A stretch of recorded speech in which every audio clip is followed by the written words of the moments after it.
Hello, everybody. Thank you for coming out. South by Southwest 2018. I'm so excited. You have no idea. I actually left my birthday party to be over here with you all. Thus the get up. Okay, so you know why you're here. You're here for the same reason that I'm here. It's the love of a Mr. Tupac Shakur, correct? And I'm going to bring out some friends to talk to you not only about their relationships with Tupac Shakur, but also about why we seem to think that 20 plus years later, we're still talking about this individual, okay? So one by one, I was under the impression they were coming out with me, so I guess not. We'll just play this by ear. Hopefully it all works out. I want to bring out, first of all, can we get Money B to the set, please?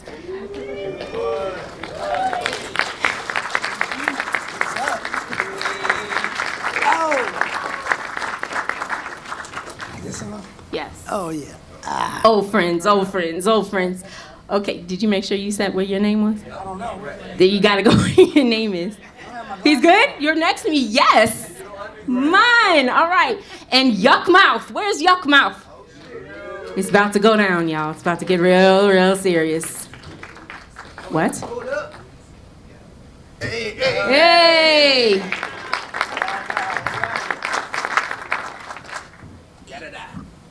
Thank you. Down here, right here. He makes it his. Idi Amin, are we in the building, sir? Yes. Outlaws, yes. I'm gonna let them tell their own story. We got this, son. Just be in the audience. All right, sir. And last but not least, journalist extraordinaire, Mr. P. Frank, to the front.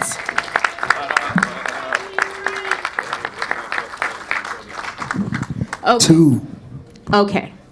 Now, I was always taught that the right way to do this is not to just jump in and assume anybody knows anything, correct? So we're going to pretend like you guys don't know nothing about what we're about to talk about. And I'm going to allow these gentlemen to explain not only what they do, who they are, but how they know about the subject matter we're about to discuss. I think that's extremely important. In your own words, for a brief second, each gentleman, if you could, starting with you, Mr. Mouth, sir. Mr. Mouth. Mr. Mouth. What are we going? Who are you? Oh, yeah. Easiest question. How y'all doing? I'm Yuck Mouth, one half of the Loonies. Here supporting the Tupac movement. Just really here, just to represent a legendary, GOAT of the game. You know what I mean? Period, man. So his story need to be told, especially when we got youngsters disrespecting, and act like they don't know the history. So we're here to get a history for those who don't know. So relax, take your pencil and your pen, your notebook on your phone, and tap in, man. History lesson about the legend of Don Machiavelli, Tupac Shakur. Money B. Money B, one of the founding members, Grammy-nominated group Digital Underground, and also the group that introduced Tupac Shakur to the world. Me.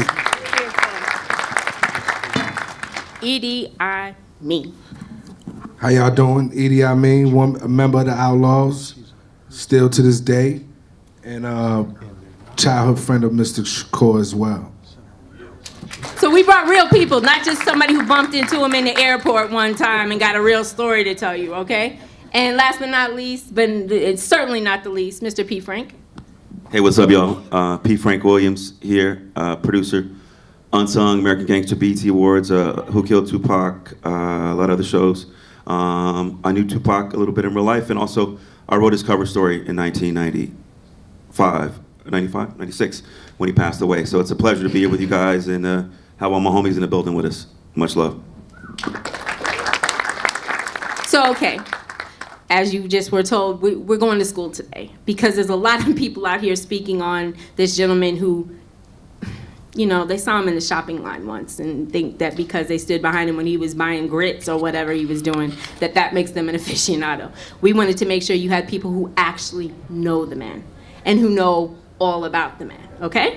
All right, so first things first, 20 plus years later since the loss, what do you think, and you guys can answer this in any order, what do you think was so significant about his contributions not just to the music, but also to the culture being the way of life that is hip hop.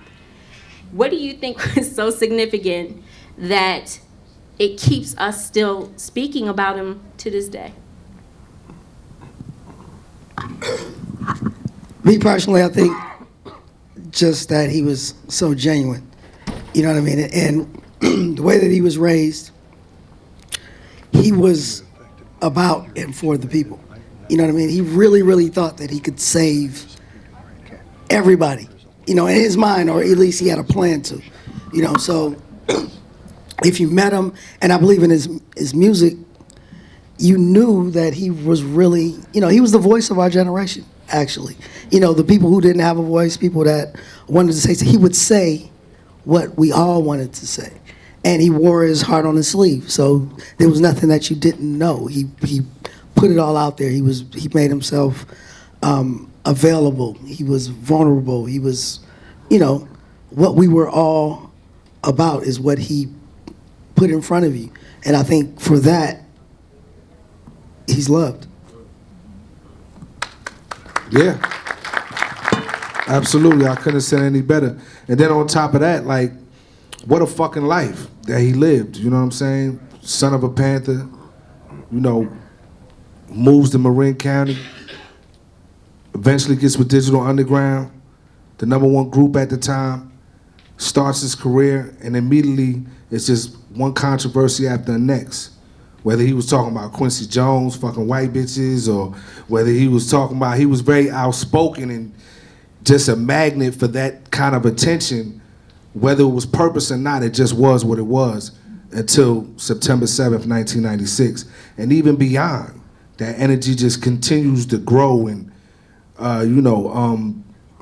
get bigger and bigger. And whether it's a rapper, a new rapper that was 5 years old when he was living, talking about him, or a movie, or, you know what I mean, some crappy documentary, it's all there for everybody. And we continue to want to see it and want to know more about it. Well, you know, I think, as everybody said, there's only one Tupac, even though people try to be him and be like him. As a person who's been around a lot of artists and written about them in the source and TV shows, I don't think that anybody's ever connected on an emotional level like Tupac Shakur. I mean, very people can write Dear Mama on one page and then do California Love. He was a very complex person. And I'll say this really quickly, beyond just, you know, seeing him in person, all of that, is that I was listening to the radio one time, and it was Power 106, and it was a young Latino guy, and he was in jail, and he was saying he was reading the words of Dear Mama to his mother, but he translated in Spanish because she couldn't understand English. But the words were so powerful that he wrote that his mother, the Latino mother, started to cry. So if you wonder why Tupac is still relevant today, that's why, because he's timeless, and you know, people still love him very much. Me personally, I think he was like just the blueprint of what's going down to this day.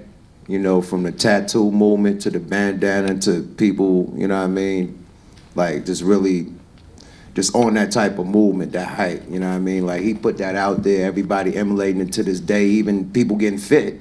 Like he was one of the first fit rappers. We was talking about fit rappers, you know what I mean? He was cut up, you know what I mean? A lot of rappers getting cut up, shout out 50 Cent, you know, LL was that, you know what I mean? So, and then I think that he was the gap. He bridged the gap between conscious and street, you know what I mean? Because, you know, back in the day, you know, me being in hip hop, it was like you either was a conscious dude, a backpack dude, or you was a street rapper. And the street rappers and the conscious dudes weren't blending like that. So I think he brought the consciousness to street. You know what I mean? Audience, you know what I mean? Period. I think, you know what I mean? They accepted it from him because he talked, Thanks. he spoke our language. You know what I mean? He lived our life. You know what I mean? So we accepted it more from him than Brand Nubians or, you know, a Public Enemy to say not. You know what I mean? So he definitely was a leader, you know what I mean, of just blending the bridge between conscious and thug rap, I think. Okay, so, wait, clap. Yes? That was good, that was good, that was good.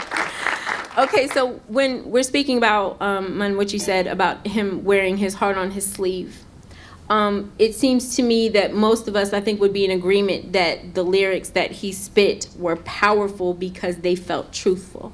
a lot of artists out here, you know, when I was discussing, I was doing this, one of the things people wanted me to ask you guys is what you thought about the truthfulness in the music now. Is this maybe why we aren't ready to stop looking at him, because the truthfulness was in his words, where maybe the passion and the truthfulness isn't there so much now? What do you think about that?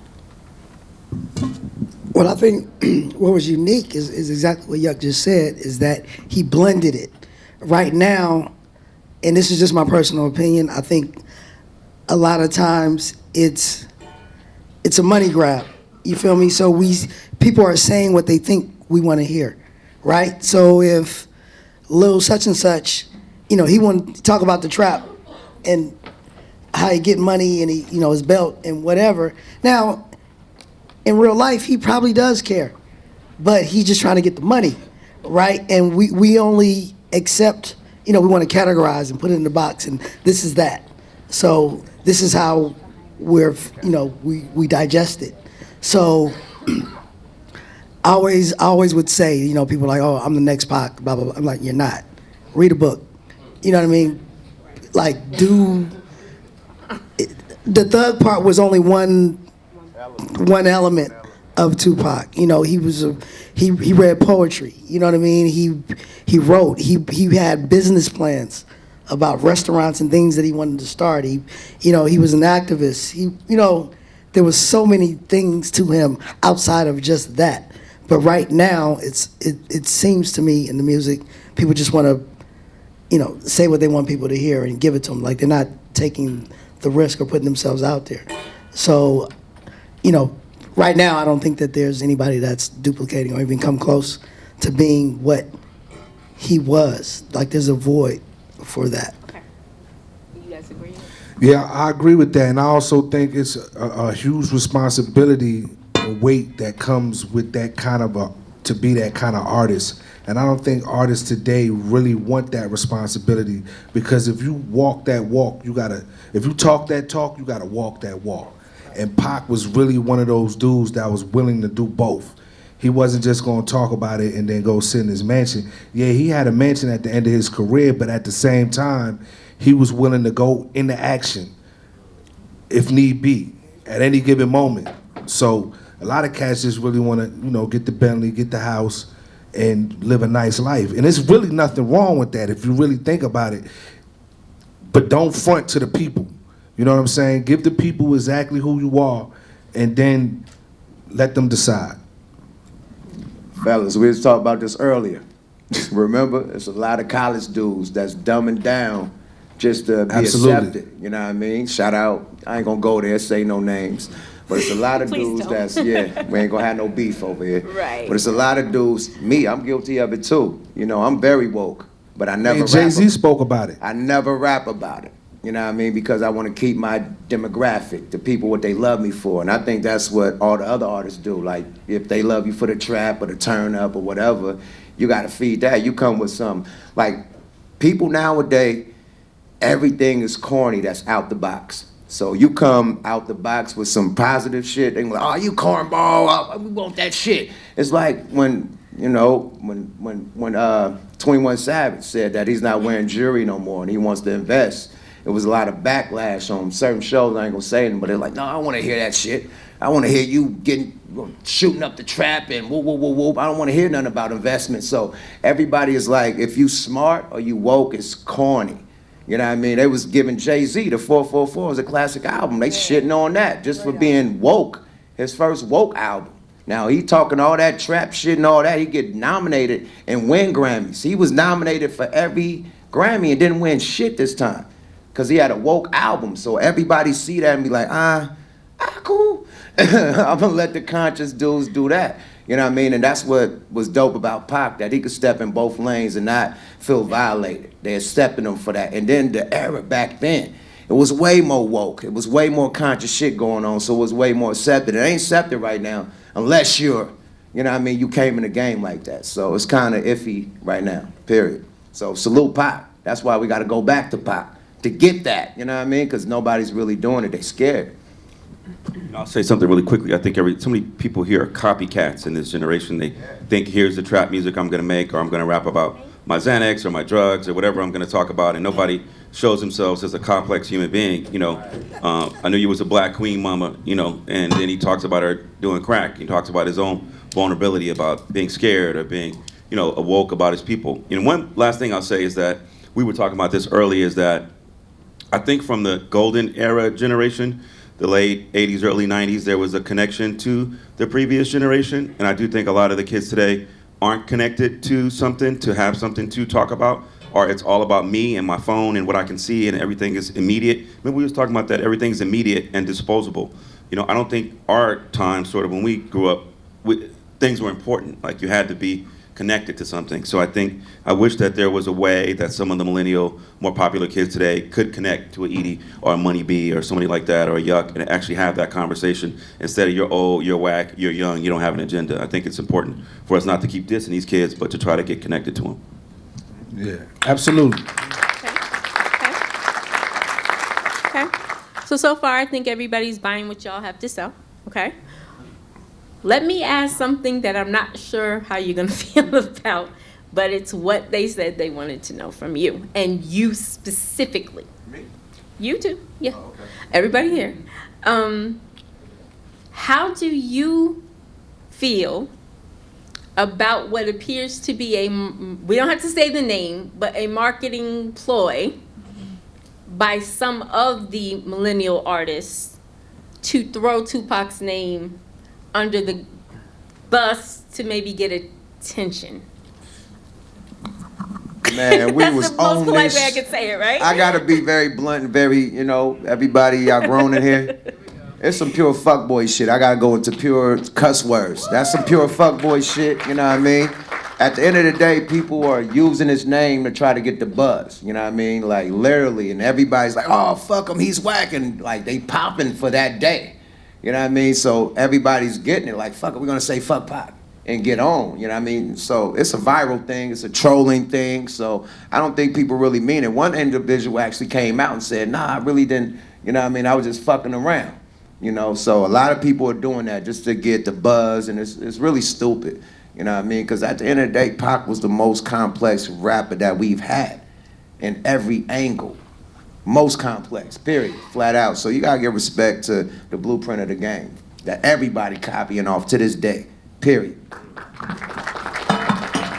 And I would just add on to that, like, to the younger rappers, like, you know what'll get you some views and clicks too? Say fuck your record company for robbing you. Or you know, fuck that cop in your neighborhood that's abusing everybody. You know what I'm saying? Or fuck the leader of your country that's fucking everybody around right now too. You know what I'm saying? Grow some real nuts and instead of going at somebody that's been in the grave for 20 plus years that can't defend himself and stand up and, you know, greet you on the street like we all know Pac would do if he was here. You know what I'm saying? So that's just a question for them cats out there. Maybe they can ponder that. I think Maybe it'll make them think a little bit next time they clickbait. Clickbait, perfect. You two just, yes. I'm not gonna even touch these. Well, you said clickbait, what do bait do? Bait get ate up, right? Yeah. Facts. We did tell you would be going to school today. Okay. So the next question is a little bit easier. When we speak on his ability to meld two different genres within hip hop together, the conscious and I would even say the party. Just out of curiosity, God bless you. What conscious song resonated with you all the most? You, the people who knew him the best. Was there one that surprised you? And they've all stood the test of time as far as I'm concerned, but which one surprised you the most, or did they? I think the one that stands the test of time and is so relevant is Changes. A song he wrote when he was 19 years old in 1991 that was originally for his demo. You know what I mean? I think he couldn't get the sample cleared at the time. Because as we evolve as people and as we all go through life, we all make changes. You gotta make changes to continue to grow and be a better person. And for him to have that wisdom to do that song and, you know, even say we're not ready for a black president, it was just crazy for a 19-year-old to write for me. 19. Right. Really let that marinate. 19. My favorite Tupac song of all time is "So Many Tears," and I don't know if we want to call it conscious or what, but that song, when I heard it, it's like I could see him through the speakers. Like I knew what he was going through at the time, and of course, Shock produced it with I watched Shock make that beat. Right? Did you with Yes. Kenya? Yes. Wow, Right in Soundcastle. that's incredible. Yeah. Started with the Stevie Wonder sample. Yeah, there's a Took that Stevie whole Wonder sample in that song, harmonica if you guys don't know. and just built from that. Genius. That girl. But yeah, it was just like when I heard that, I was like, he's really telling it. You know what I mean? And it just, to this day when I hear it, I get emotional almost. Like, it's for real. It's like, that's it. Song. Yeah. As you said, he wore his heart on his sleeve. My personal most conscious song that was resonating with me was Brenda Had a Baby. Absolutely. I was in junior high school, so it was a lot of, young teenage, pregnancy in our school. People walking around like that, people in the neighborhood too, from where I'm from the projects. There was a lot of teenage pregnancy around there too, and people not having the money, the ends to, like they have an abortion or adopt, give the kid up because they can't afford. So that related to me. And Lil Half Dead didn't write it. Big time.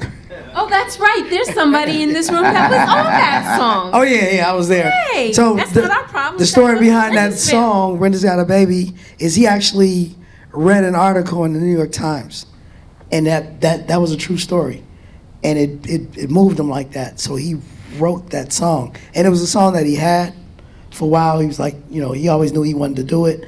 Shout out to Big D, rest in peace, that produced the track. But Big D died? yes.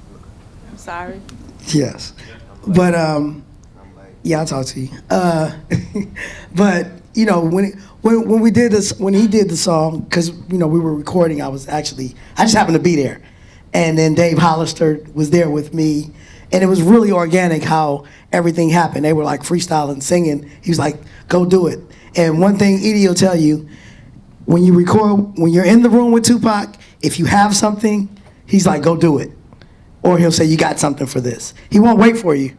Either you go do it, and when he's ready to move on, but they had it. They went in there and did it. And the way that song came together was just kind of like, we went in there with nothing and came out with that song that day.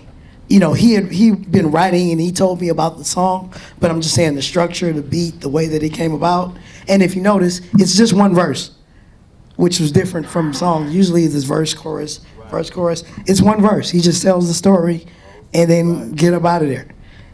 And it was just crazy. And then, fun fact, the video, my real mother was Brenda's mother in the video. Oh, Look. wow. Right, because he was like, Brenda's, no, listen, because Brenda's mother was supposed to be like abusive and talk a lot. He's like, I need somebody to talk a lot of shit and do this. I was like, I know somebody. And he was like, right, because he done seen me get cussed out a million times, and she was happy to do it. I was a have to pro. tell you that song, and I normally would not do this as a moderator, but I'm going to chime in on this one just because you said this, is because I saw Juice before I knew who Tupac was. And I was convinced that man's name was Bishop.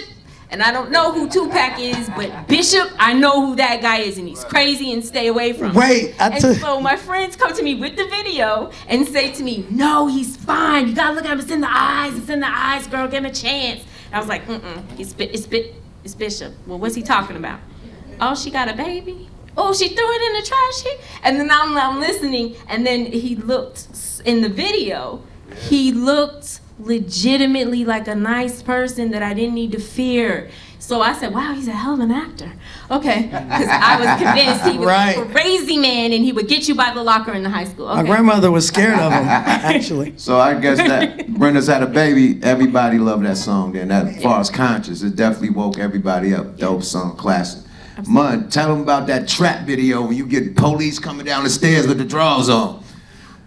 Was that Trap? That was What video was that? that was too short. That was too short? Yeah. You got arrested on Too Short? Yeah, I did. Okay. I did. My But Trap, bad. we was in Trap. The thing about Trapped was, It was DJ Fuse playing the police. yeah, he was the cop Okay. and everything. Uh-huh. But Trapped was the night before we shot Trapped video, is when he cut his hair. He cut the fade off, and that was the first time he rocked the bald head. And, but yeah, he was wearing a hat, and he was really like a little self-conscious about it. So if you look at that video, he's got the hat on, and he got to pull down. He never wanted, like, he wasn't sure about being bald. Bald-headed thing? Yeah, I knew plenty of women who enjoyed that bald head. yeah. Later on. Sir. No, I mean, I can't pick one Tupac song. That's just like, you know, one beautiful girl. But I'll say that Me Against the World, I think, is sort of the defining album of his life. And so I think those songs on that album talk about a young black male in America trying to find himself, trying to deal with celebrity, trying to deal with temptations, trying to say me against the world, that he's trying to figure out how to make it in that world. So many tears, you know, and the first time that an artist was in jail with his album at the #1 chart. So, you know, what Tupac was living, he was really writing about. And so, to me, if I ever think about Tupac, and it's funny, you know, and these are my peoples, and I can say this, this is being recorded, but I can't say exactly what I say, but I work in an environment where a lot of times I'm me, and there's a lot of other people who don't look like me, and sometimes I would ride and play that album to go to those environments just to get my head right. So I always say Me Against the World is my favorite song and album from Tupac. Okay, so we've set this stage a bit from the past. Let's move this a little bit forward, okay? This is the question that gets debated around spades tables all around this nation. If you never played spades, you don't know what I'm talking about, ask your neighbor. They will help you and get you right with us where we need to be. Because somebody in here knows what I'm talking about. It's a coffee table talk for some people. The discussion that you have going back and forth as a certain generation does, debating hip hop, and this can take hours, people. It's a real thing, and the people are serious. So, dead ass, right? What people want to know the most: where would popular music as it pertains to hip hop be? Where do you think it would be if this man was not taken from us? Putting your I always on the say, spot. yeah, I ain't gonna, like I said, no names, but the landscape would have been a lot different because some, in my opinion, a few people that we know very well, I don't think they would have, Made the moves they made. they wouldn't have been able to because he was In the way. He was in the way, Right. yeah. And I think his following and his movement was so powerful, it would have influenced what they would have been able to do. And that's just the real, you know, and these artists that I love, but the truth is the truth. The truth is, They wouldn't have been able to do what they've done. general consensus. Well, no, I think, you know, there's a couple of different things. The first thing is I think, and I hate to, you know, all that what if, you know, you die, you live, that's just the way of the game. We from the streets, you know, so that's how we think. So I hate the what ifs, but if you're gonna play that game, I think he would have won an Oscar as an actor. I think number two, he would have been involved in politics in some way, especially with how things are organizing the way he is now. And I can't say that the Ja Rules, 50 Cents, who all bit off of him, and a lot of the other rappers with their tattoos and their bandanas and the whole thing would have not been here, but it would have been hard because you know you had a lot of facsimiles and Xerox versus the real thing. And I think he would have banged on him for copycatting him a little bit more, so they probably would have got their careers ruined verbally and potentially in real life. So only one Tupac, that's how I feel. I think Okay, you just totally took like 3 of the next questions from me, so we'll see how good I am off the top of the dome. Go ahead. Freestyle, you rapping with a bunch of rappers, you gotta freestyle. Got it, we got it. Go Yeah, ahead. they said everything I wanted to say. You know what I mean? Basically, Pac was big shoes to fill, and I still think nobody has filled them shoes yet, period, to this day. So, rest in peace, Pac. Okay, so now reverting back to the cultural discussion. Unfortunately, we live in a media-based society that doesn't give you the whole story because they have too many other sexier stories to cover, things that they don't really go into history when they're talking about specific topics. As it pertains to thug life, Now, we've all seen the memes and everything, the people doing something crazy in the street, little kid slaps a parent or somebody in the street, and, you know, the music starts up and thug life at the end. It's funny, but that's not what that was about. Would any of you gentlemen like to actually discuss what Thug Life was about and where you think that movement could be now had he lived and it been able to prosper properly? Well, Thug Life was an ideology that he came up with along with his stepfather, Matulu Shakur, about a way to basically, in a nutshell, turn a negative into a positive. You know, we thug, and then there's life after that. You know what I'm saying? We get up out the streets, we make our neighborhoods better, we implement an infrastructure and a code to the streets on how we're gonna do business, because at the end of the day, we know a certain lifestyle is never gonna go away. People gonna do drugs. It's gonna be violence, it's gonna be disagreements, gangbanging, whatever you wanna call it. But if we can control it and have a code of ethics of how we deal with each other, it'll have a much better outcome than just the freeness of the street life where if I have a disagreement with you, I can just walk up to you and bang, your life is over. Nah, next time we have a sit down, a round table discussion where we talk about the grievances between two sides. And then we do a boxing match in the neighborhood for charity. And that's how two warring sides can iron out their grievances. So that's just one example, but there was many other examples, and it's been documented. You can go do your research. The actual Thug Code has been documented, and it was touched on a little bit in the All Eyes on Me movie. But that's basically what Thug Life was, and that was what he was attempting to implement through music. Yeah, I mean, real quickly, and maybe Mon, you can speak on this too, is that for what I know, is the hate you give little infants fucks everyone. And I think that that's basically saying if you don't train your kids right and to go up, they're gonna fly. You know, there's a saying that says, never leave an enemy behind or will rise and fly at your throat. So if you don't take care of your kids as little kids and give them education and make sure that they're smart, they're gonna come back and be trouble for you. And I think that people forget that Tupac Shakur, you know, and Edie can speak on this, here's a guy, the kid of Black Panthers. His mother fights for her own freedom, literally, with him in the womb. So from the beginning of the very moment he's even in the world is against him. And so he knows injustice, he knows brutality, he knows police brutality, he knows all of these things. So I think he's trying to create the same thing that the Panthers did with the 10-point program with the Thug Code. And I think the media took the negativity, thug, street life, and replaced that with the positive. And so I think that's unfortunate that he didn't get to do what he set out. I think that if you would have had, you know, I saw this tape of Pac and he was talking about Donald Trump. Can you imagine what Tupac Shakur would have been saying if Donald Trump was the president? Ouch. He might not be the president. Might not be.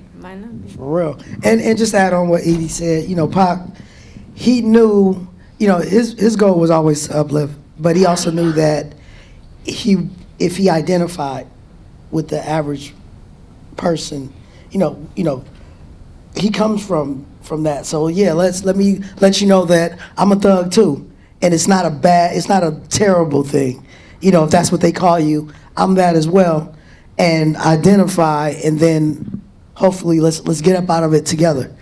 So his goal was to, you know, he wanted to unify, unite, you know, with 50 nigga, you know, that's where it started. Yeah, that's where it started, and in his mind, he wanted, you know, 50 niggas, 50 states. So his thing was, let me find the boss in every state, and we create a coalition.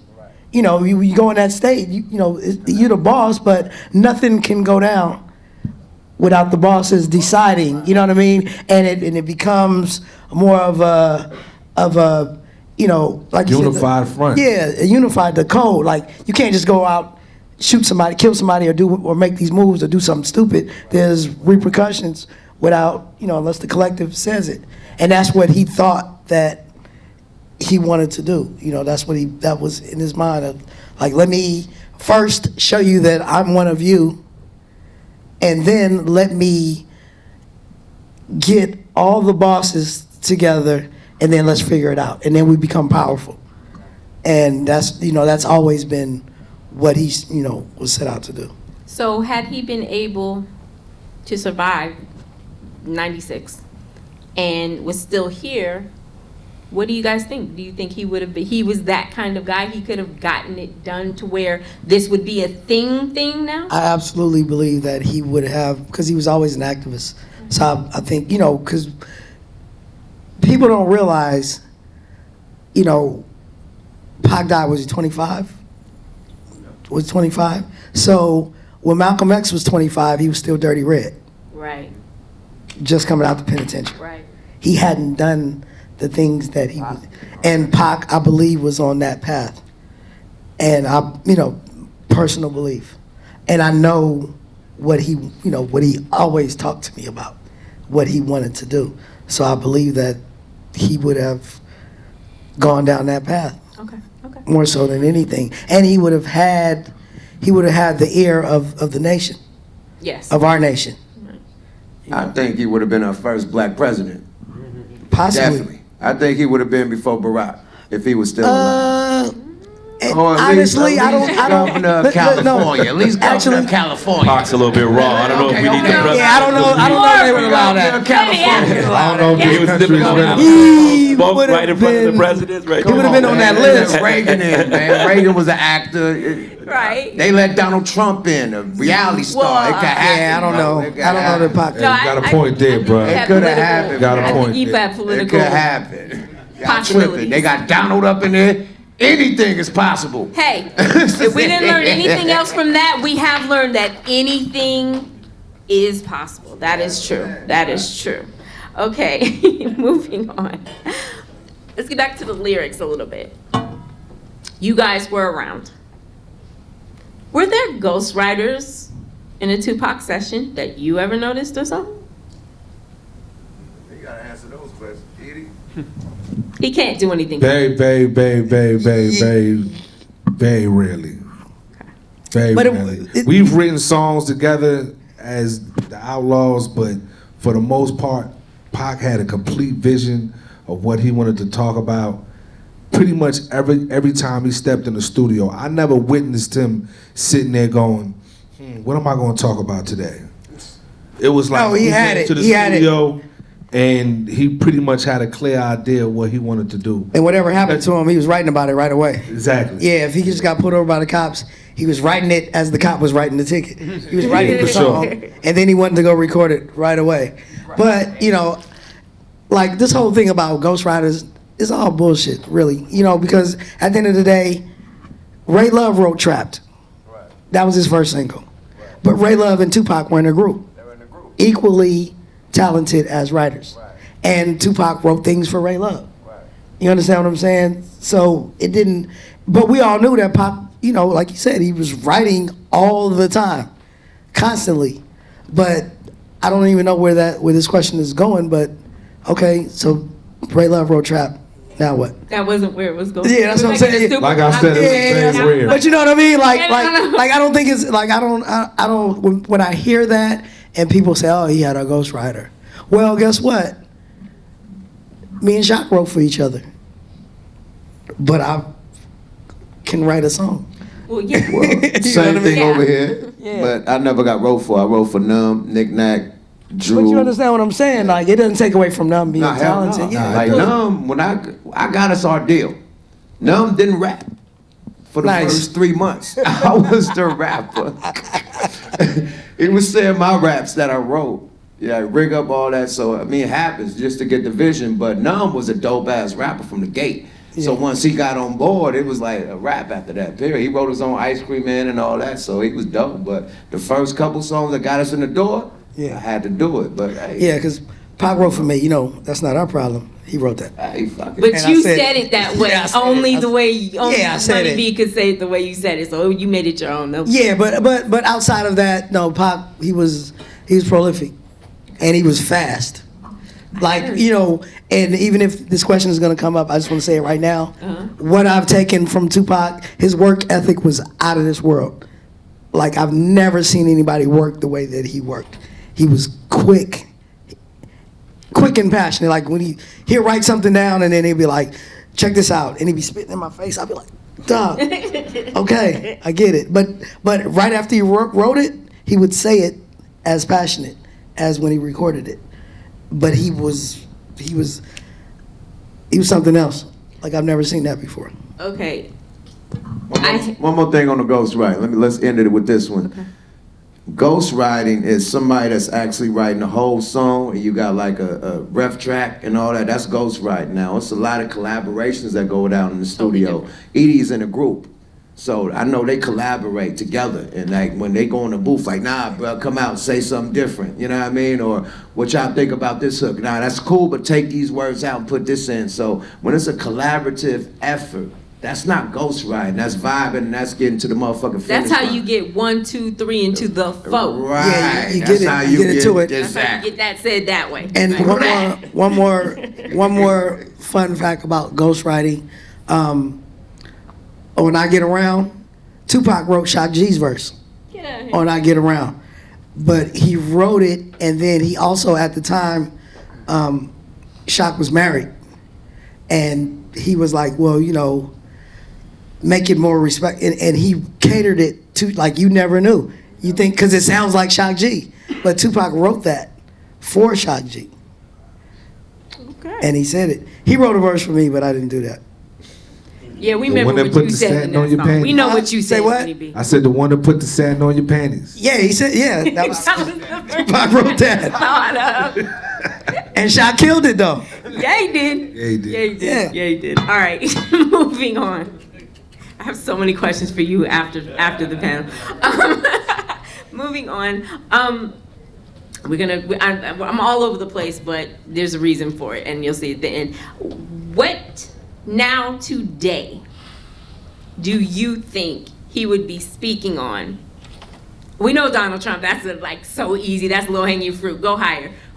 What do you think he would be speaking on that he would see that would be bothering him now? Because Absolutely.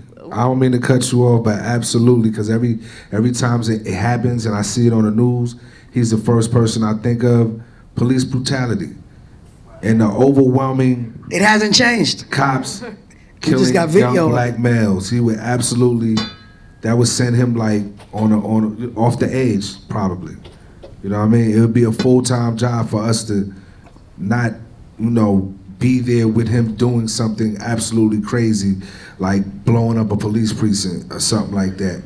Because, I mean, just to be honest with you, that's where he was at with it. You know what I'm saying? For his people and for the movement. So it would have definitely been a problem out here in the streets if Mr. Shakur was still alive. Yeah, he didn't care. And I'm gonna leave it alone at that. Enough said. I think he'll have a problem with the whole thing in Africa with the slavery trade still going on out there. I think he'd be real on that. And how South Africa taking their land back from the farmers. I think he'd be saluting that. Like, yo, take the whole Africa back. Like, he was on that too. So yeah, it'd be a lot of stuff he'd be touching on right now, definitely.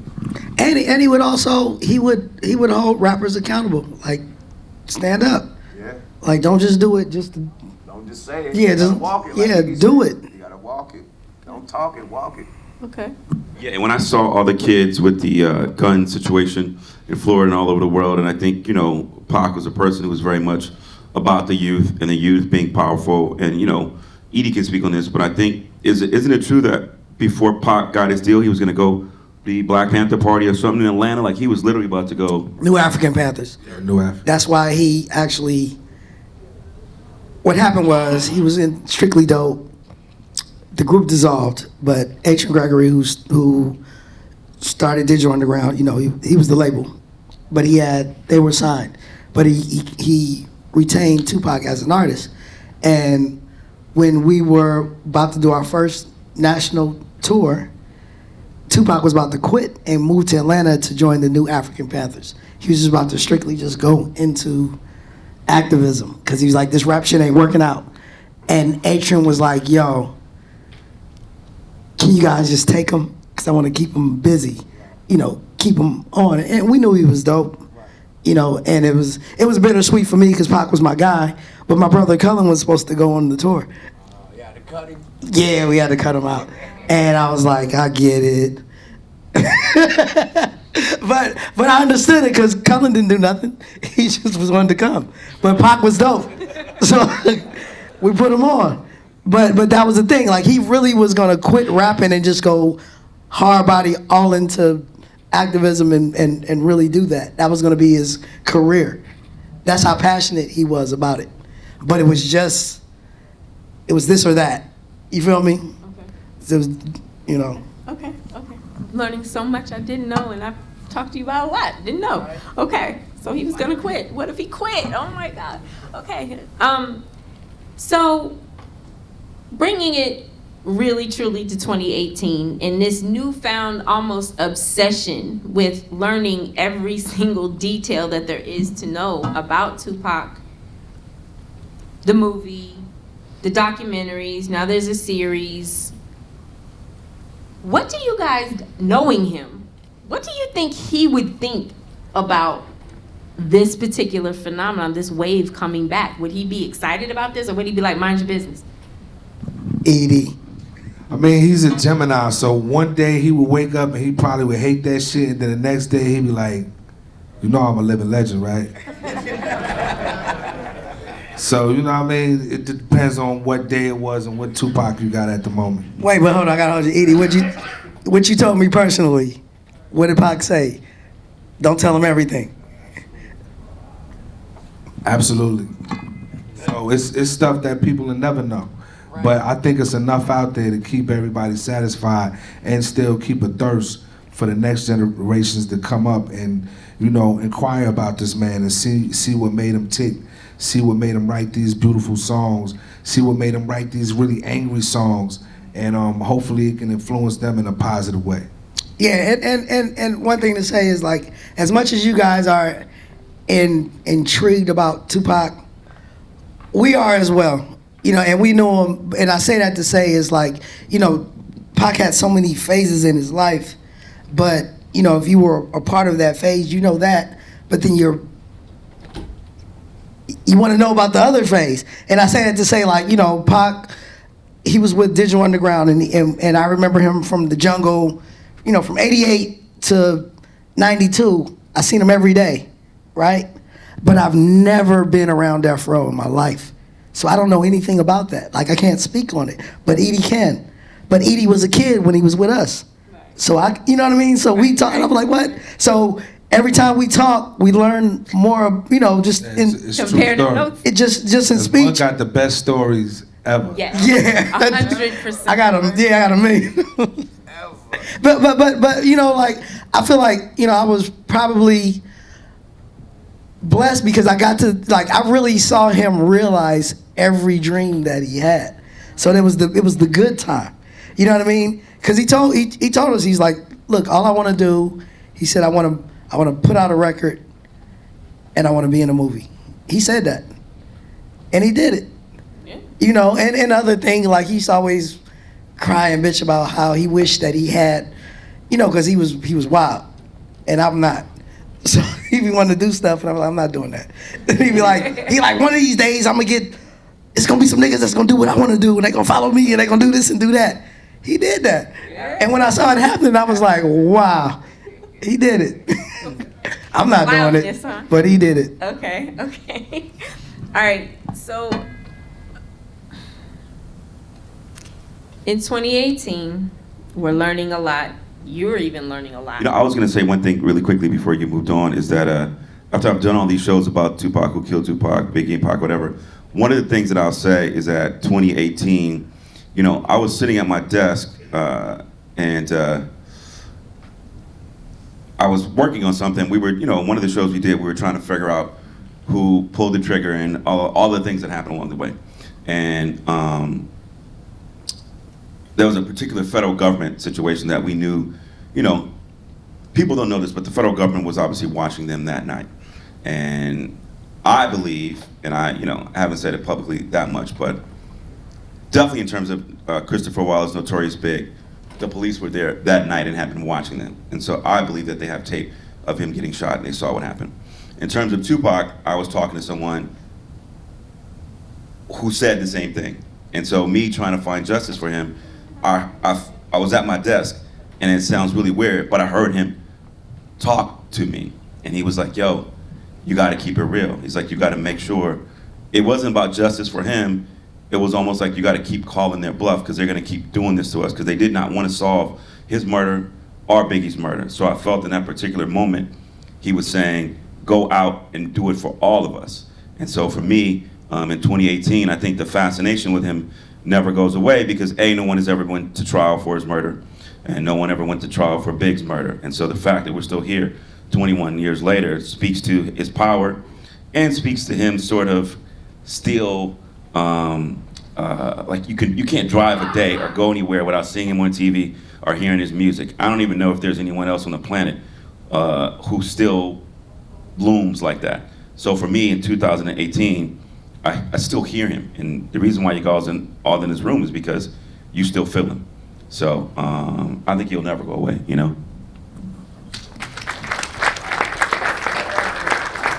Once again, That was deep. the gentleman has taken the next two questions, so we'll Yes. see what we come up with.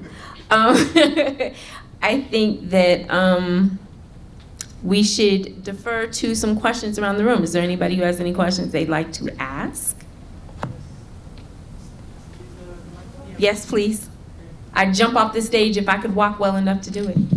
Hi guys, I'm Gil, I'm from Brazil, and now in Brazil we are crossing this struggle. This week a black politician woman got shot and was murdered, so we having movements around the world talking about this, because she spoke against violence on the favelas in Brazil, and maybe she got murdered by this violent crew of officers, police there.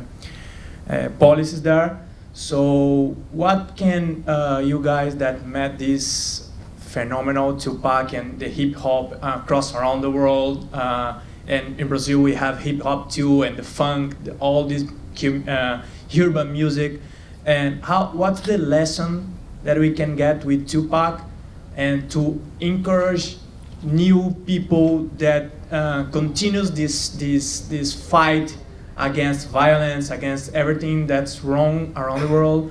How can we encourage people that, because Tupac was murdered, Bob Marley got shot, and this girl in Brazil got shot, so how can we encourage young people to stay strong, talking about this, against the violence, and talk through for the people? Okay, Mr. Williams, you want to take that one? Well, I mean, you know, anytime you stand up against the government, they're trying to kill you. I mean, so, and especially with this guy right now, he don't lock you up or throw you away, or he trying to put the FBI. He fired the FBI guy who was investigating him. So that's just real. I mean, I think, you know, oppression is real around the world. Brazil, Oakland, Africa. You just got to keep standing up and speaking up. You know, some of us gonna have to die. That's just how it is in order to get it to happen. But when you see these young people fighting against the government and guns, you know, we just got to keep speaking up, man. There's just no way around it. And have an agenda. We was talking about that earlier. You know, I grew up in the Bay Area, in Munn as well, and Yuck. And the Panthers had breakfast programs. They put black people in power in the government. They had actionable items. So don't just protest with nothing to say or nothing to do, just to wear a hoodie. Okay, we gotta keep it going, so keep it brief. You gotta vote. Everybody keep acting like, okay, it's more than just the presidency. It's different governments and mayors and stuff, city councils and everything, judges, all that, laws. Vote. You have to vote. You can't just sit up and complain about the shit and not do nothing. Now going marching and yelling and shit, that ain't getting nothing done. You gotta vote for the shit you want, period. And then sometimes put the money behind the, you know, the government or the mayor that you want to implement the stuff you want. You know what I mean? That's how real people get it done. They pay. It's a sponsor, you know what I mean? These government dudes, and they go in there and get their stuff done. So if we want some stuff done, we definitely gotta vote, you know what I mean, and be active, you know what I mean, with the government, you know what I mean, to make sure they have our message and what we want, you know what I mean, instead of just going in there and doing what they want. You dig? Okay. Right, and then going back to your actual question, I feel like, you know, Tupac showed us, you know, he really cared. He wanted to do it, and, you know, even said, you know, he may not get it done, but he's going to spark the mind of the person that will eventually get it done. So if enough of us care and try to get it done, then at some point, you know, but it has to be consistent. What's crazy is, you know, I grew up, my father was in the Black Panther Party as well as Tupac's mom, right? Well, the average age of people in the Black Panther Party were between 19 and like 24, right? So look at our 19 to 24-year-olds right now.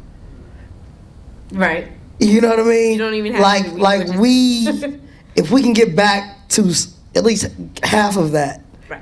you know, we can start to make a difference. Absolutely. Look You at know, these kids coming up now. It might happen. and one thing that Pac also said that was, you know, at the time I wasn't tripping, but it's very relevant, is like that age is the age that we are warriors. You feel me? That's when we are our strongest, and that's when we believe we can do anything, and that's when we can do the most. You know, like I'm old. I'll be 49 this year. You know, at that age, we're not as fearless. Right. But the youth needs, the fearless need to lead us if they can, and that's what the Panthers did back then, and that's what the movement was about. Even, you can go back to civil rights movement. Martin Luther King, he wasn't old. Right, absolutely. You know what I mean? Okay, we're gonna kick you to the next question, guys. We only got a couple seconds left here. All right, your question? Thank you. Hey, everybody. I'm Dr. Goddess. Thanks for the panel. I wanted to ask you about toxic masculinity real quick and the lessons that you think Tupac learned in person. And specifically for you, P. Frank Williams, we love you. I love Unsung. I think it's one of the best things that's ever happened to our Thank you so much. I appreciate it. Thanks for watching. I was thinking about Craig Mack, and I was just thinking about, I didn't know that he was gonna partner with Tupac and do something, and I was thinking about how he left a bit of toxic masculinity and how he just decided to leave out of the business. And just hearing you, Money B, talking about how Tupac had decided to leave, I was wondering who were his other mentors, and what do you think Tupac's life, especially because we lost him, and we are losing so many black men in particular in hip hop, we're losing them. What lessons can you tell us that you got out of how Tupac had to fight against toxic masculinity? Because ultimately— Can you explain what toxic masculinity, what do you mean by that? Yes, it's like it's basically death row on steroids. It's celebrating rape culture, everybody's hoes and bitches. It's the opposite of what Public Enemy was trying to put out. And even though Tupac was served as the bridge, slowly but surely, doing what your posse wants to do, not speaking up against your boys. Let's say this, we don't have that much time. I thank you for asking. That's a really deep question. I'm going to say something really quick and I'm going to leave it to these brothers. Well, obviously two things for me. The number one thing is if you speak death, death is going to come to you. Two, in Tupac's case, he was so desperate to show how down he was with the crew that he made a life-changing decision to do something that cost him his life, in my opinion. But he also was a guy who stepped in front and said, I'm gonna be in front of the pack and do something positive, and he's gonna show the complexities of a black male, which is, I'm in the streets, I do stuff, I love women, beautiful black women. Some of these women is bitches and some of these women is hoes. And so I think the negative part is when you use it in a negative way towards the sisters and brothers. But the positive thing is when you try to embrace change and show, the differences in a man. So I wish we had better images for my son, and that Tupac is a cautionary tale of too much is given, as much is expected. And I wish that he was still here today, and I really don't wish we had this panel. I wish he'd be talking for himself.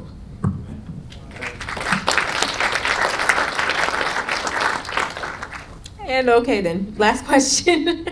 Thank you so much for the panel. I just want to say thank you for taking time out to come out here and speak about a great person who did not just music, but activism and everything. I wanted to ask, there were talks about his film that he wrote while he was incarcerated. Does anyone know what the status of that film is? And if so, is it going to be coming out or? I don't have any information on that right now. Okay. That was a great question. Great, but they all looked at each other Learn like, something what? new every day. I want to know who got that answer. I want to see it. Okay, When it that get produced. that has definitely Thank you. been our time. Thank you everybody for coming out and supporting. Thanks for coming through. I appreciate you guys. Them tubes up for Tupac as y'all leave, man. Get a shout out to the Don, man. Thank you for having us. South by Southwest 2018.